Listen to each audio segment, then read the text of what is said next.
Each item of the stairs object can be customized by changing its properties or modifying its shape.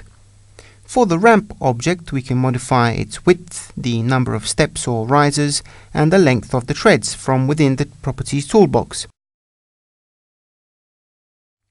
The height of the risers is calculated automatically by the program according to the height of the floor level and the number of overall risers of the stairs.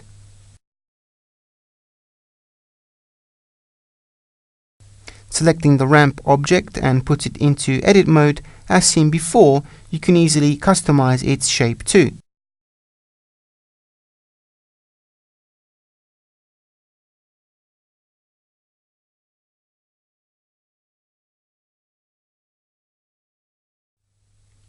When adding the landing, we can again modify its length and width from within the Properties toolbox.